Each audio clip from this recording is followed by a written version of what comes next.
Welcome back to It's Not a Sport.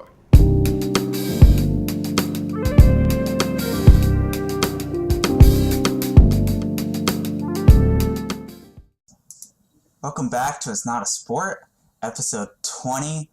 Not a whole lot of news this week, but we did get some pretty good releases, I would say. But let's just hop right into esports. In terms of esports, World started up again this week, with the first game being last night or early this morning. The game started at 3 a.m. for me, which is outrageous because I live in North America.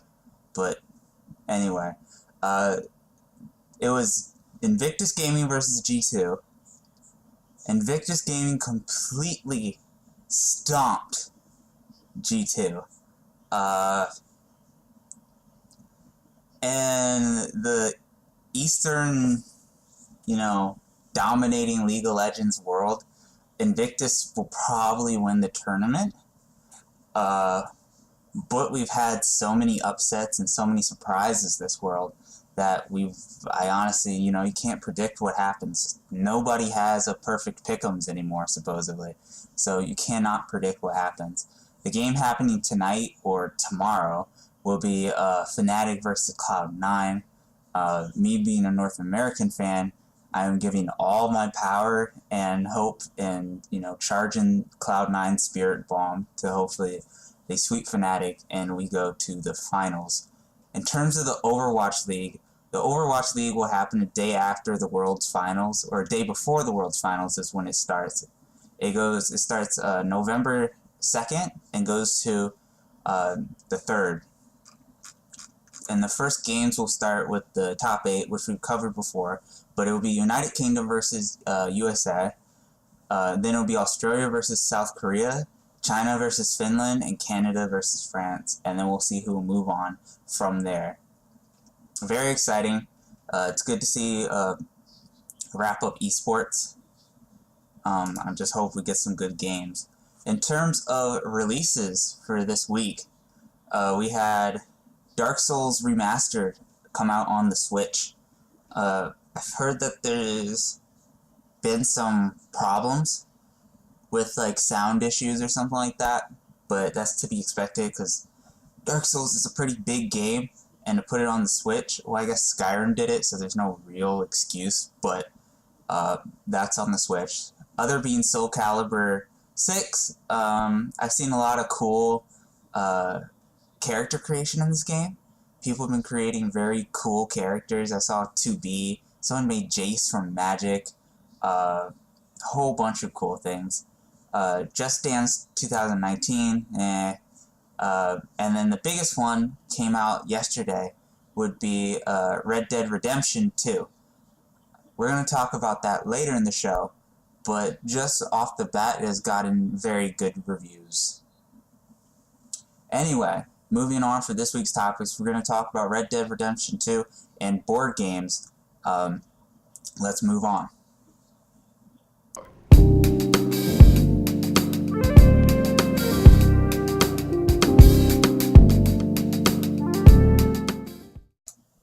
Alright, so in terms of news, there's not a whole lot. The first one being that it's been a year since Super Mario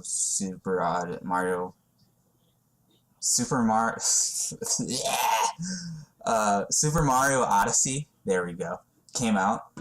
That was a great game. If you haven't gotten the chance to play Odyssey, I highly recommend you get a chance to play it. If you got a Switch, it's just really a really good game.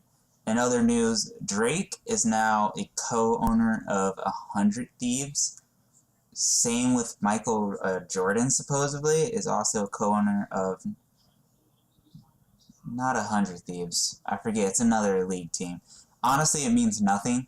It's just 100 Thieves trying to get their publicity back up, trying to maybe get in a favor, maybe grow their audience, since right now they're not in, people don't like them, they're in hot water. And then from there, one of the most exciting kind of, I think, fan-made projects came out this week as well.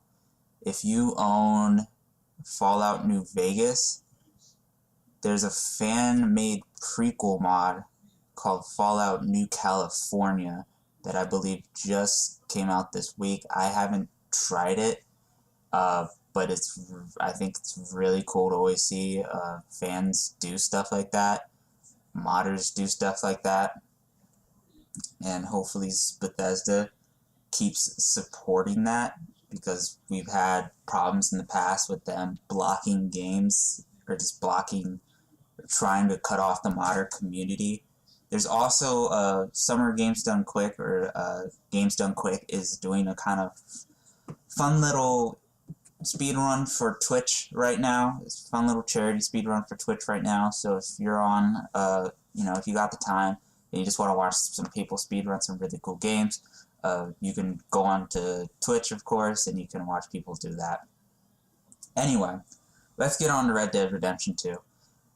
But first, I want to talk about the first Red Dead Redemption. The first Red Dead Redemption is in IGN's top 100 list. I forget where it's ranked, but it's always been one of those games that is, a must-play.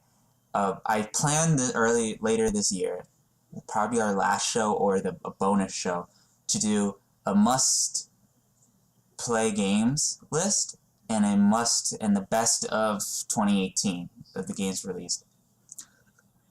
Red Dead Redemption 2 is definitely one of those games that are on my list as must-play. I personally have not played it, but I heard that it was a great game, fantastic game, and it was, it's one of those games that got to be played. The reviews for Red Dead Redemption 2 have mostly been positive. People have been enjoying it. I've seen that, one of the clips that I saw was a dude who hopped off one of his horses, and he punched the horse, and the horse kicked him. Just reactive things like that. And I think just from what I've seen is that it earns my praise, and why I think maybe you should try out this game is the same reason Breath of the Wild earned my praise, and why I think Breath of the Wild was an amazing game and definitely deserved the best of 2017, was because Breath of the Wild's, anything you could think of, you could do in that game. So if I, needed to make a fire and I only had, and I didn't have flint, or I forget, it's been a while since I played the game, but I had a flaming sword, I could hit a tree or hit some wood and start a fire that way. So it's the realism in the game that made Breath of the Wild such a great game for me, and I think they did the same with Red Dead Redemption 2, where I've read things where you have to brew your coffee before you actually drink it. So the only bad thing that I've heard about this game is just the story can get a little repetitive, but that's to be granted with Rockstar games. They, GTA 5, GTA 4, or the Max Payne 2, but I didn't really play Max Payne's story. I was more played missions of it. They can be repetitive stories where you kind of just, it's an escort mission, or, it's just go shoot up this place, and, that's the formula. Where I'm getting worried is not really that, with it being repetitive, but with it becoming what Grand Theft Auto 5 became. And that's the problem with the company, not so much the game. Red Dead Redemption 2 is going to have online. That's what I've read, and I would not see it any other way, because Rockstar makes a boatload of money off of Grand Theft Auto 5. That's, they haven't made a game. Grand Theft Auto 5 came out. Hold on while I search this up. Grand Theft Auto 5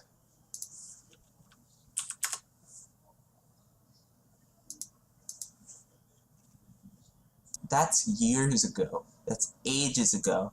And since then, they have not made a game or any DLC, story DLC, for Grand Theft Auto 5.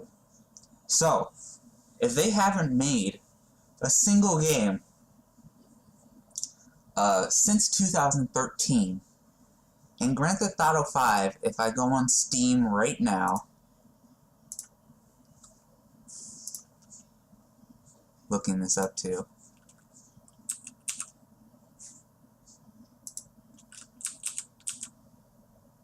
is priced at $30, right? They haven't done anything. So like, how are they making their money? That's, you know, that's the question. It's like, how are they funding all their employees? How are they, you know, funding their company?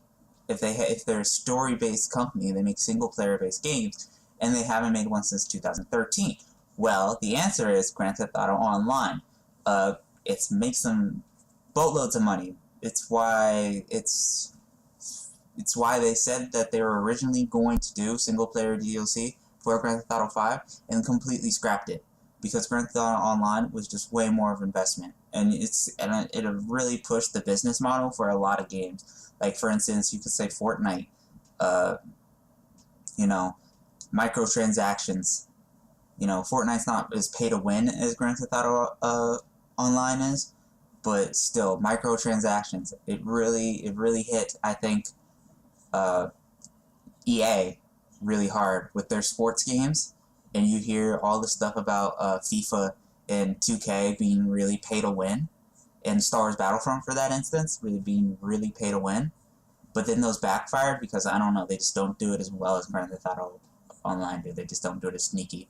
But that's the reason why they make so much money. It's because eventually I think it becomes better to pay real money to get fake money in the game than to actually play the game and make money. So that's kind of like where my problem with Rockstar. I keep getting Rockstar. I keep getting Rocksteady, who are the people who make Batman, mixed up with this company. But Rockstar, that's why that's my problem with their company, is because, you know, they basically become super duper low key EA, where they make money off of pay to win microtransactions. So that's why if you're expecting to see probably a GTA 6 anytime soon, don't expect it, because I think this right now, this is the reset. They're coming out with, you know, the original Red Dead Redemption that did really well. It holds a lot of people, you know, together.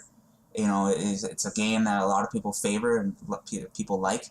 So now that they're making Red Dead Redemption 2, they know what people want from GTA 5. They know how to grow it because of GTA 5. They already have a good name because of Red Dead Redemption 2. And people are already comparing, like, you know, Red Dead 2 to GTA 5. So this is the reset. So this game comes out. They've come out with GTA Online. They already know what to do. They just keep on doing that. And this game. And then we won't see another Rockstar game for, like, maybe another 4 or 5 years.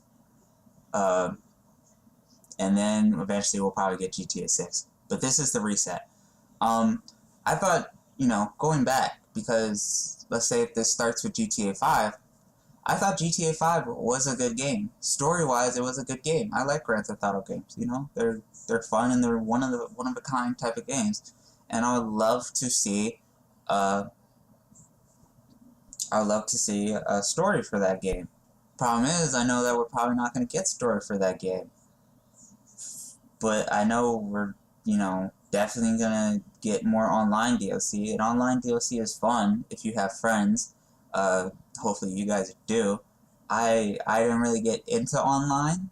I didn't really have a whole lot of friends online. And I think probably one of the reasons because that is because I own 2 copies of GTA 5. I owned it on PC and I owned it on PS3 when it came out originally on PS3. But then it came out during the PS4's kind of beginning life cycle. So because the PS4 also came out in 2013. So that was the year when people either had a PS4 or were starting to transition to one. And a lot of my friends bought the game on PS4, and I didn't feel like, you know, doing that. So that's probably one of the reasons I didn't get onto online. But I didn't think it was bad. I thought it was a fun experience. I just, it's very pay to win, and the whole questionable things about their employees working 100 hours a week just puts me on edge about this company. I am not saying you should not try this game or buy this game. I think it's definitely worth it. I think Rockstar makes great games. I'm just thinking that if you listen to our previous episodes, and I've talked about spending money to support what you like, do that and don't get addicted to it, because these are the problems that we're suffering right now in the gaming community, and you have to learn how to kind of balance it. And I'm also having trouble balancing it, but just don't regret it. Anyway, moving on to board games. I want to talk about board games because they're classics, so to speak. I think they're the fundamentals of what every video game is kind of built off of. If you look at checkers, for instance, or chess, chess is a game of, strategy. And I often like to think of a lot of multiplayer games like chess. I think of Overwatch like chess. I think of League like chess. Because you need certain pieces to do certain things, and there's different strategies to win the game. For instance, I'm not big on chess, but I think my metaphor would be the king can, I don't remember if it's the king or the queen, but they can move anywhere on the board, and they're super strong, right? For instance, in League or a MOBA, that can be your AD carry. And then vice versa, I know one of them, once they're captured, the game's over. I can't remember if it's either the queen or the king. I think it depends. I should really brush up on my chess rules. But that's the nexus, or, whatever Dota calls it. Don't play Dota either. But that's the nexus, and if that's destroyed, you lose the game. Monopoly, too. I think it's, it's a pinnacle board game. If you haven't played Monopoly, I don't know what to tell you. Everyone's played Monopoly. Everyone knows how it works. It's perfect. It's a fundamental board game. And I think that has, you've seen many designs and video games that come from Monopoly. I think one of the things that come to mind is like Assassin's Creed Brotherhood, and kind of how the real estate worked in that game, where if you bought their certain shops and things like that and invested money in them, then you made more money. Or maybe Skyrim, where if you can barter with people and stuff like that. Those type of games, it's and that's why I think board games are just fundamental to video games. To continue with our talk of board games, one of the most fundamental games, or card games at least, that have been one of the most fundamental card games that has been around for at least 25 years is Magic the Gathering. Magic the Gathering is an amazing card game, and it has its ups and downs. It's made by the same people who made Dungeons and Dragons, Hasbro's or Wizards of the Coast, and it's just one of those pinnacle nerd games. If you're somewhat of a nerd, you know of Dungeons and Dragons, or you know of Magic the Gathering, and you played one or the other.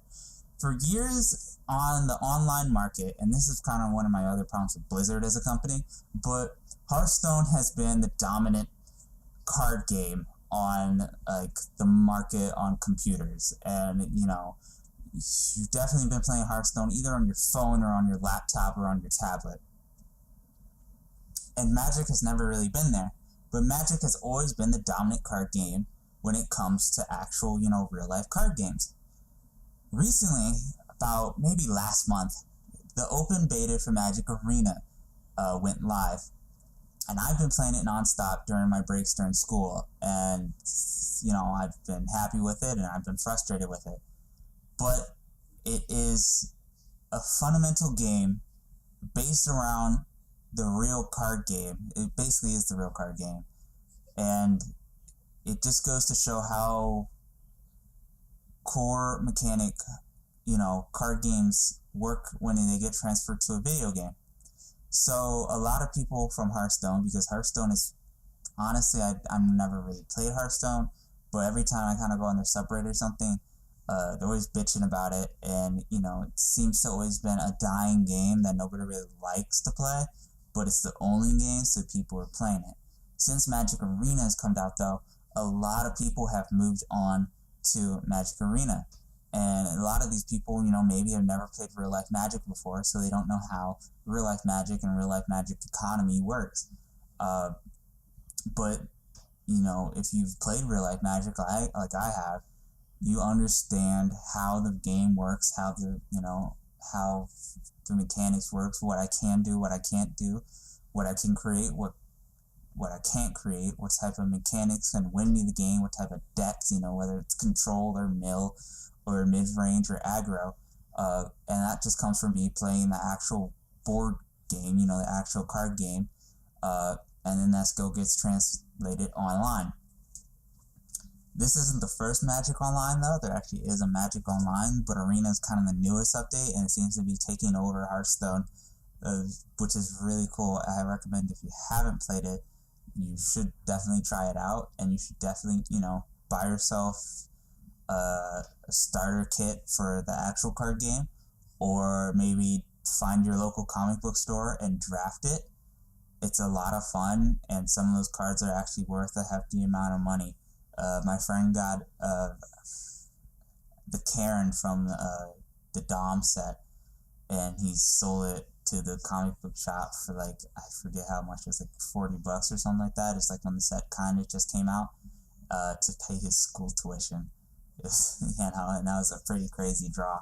So it's a little bit easier to get it online, of course, but it's still, it's a really cool game, and it's really fun to play. And that's just kind of how board games can, shift into video games. I think I'm going to finish this off with probably one of the biggest board games, or video game board games, party games, for instance. And what comes to mind is Jackbox. Jackbox, I think 5 just came out. And those are, it's a party video game, but it's basically a board game. I can imagine that as a board game where, if you have ever done T-shirt Kung Fu, I believe it's called, where everyone just kind of makes a drawing and it puts it on a T-shirt. You can do that in real life as a board game, and they just transitioned it onto your phone and online. And it's a really cool idea, and that's why, board games are essential. I've even seen, if you've even played Monopoly board game, that's, it's boring, probably, to be honest, but it's cool to play. Uno, for instance. Uno's a, I can't speak today. Legendary card game that a lot of people play on their phone. I've never been, I've always played Uno, the actual card game. But again, same thing with Magic. A lot of people just play Uno on their phone, during work or during whatever. And I think that's why board games are essential.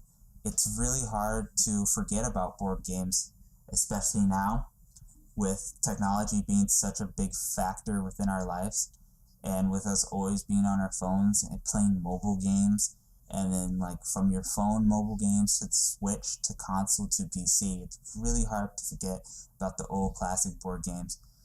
But if you got a couple friends, you want to play some Dungeons and Dragons, you want to play some Risk, you want to play some Monopoly, you want to play some Uno, go for it, because at the end of the day, it's an entirely different experience than playing online, and in my opinion, it will bring you closer together and allow you to make a lot more friends and build relationships than online will. That's going to be it for today's show. I hope you enjoyed it.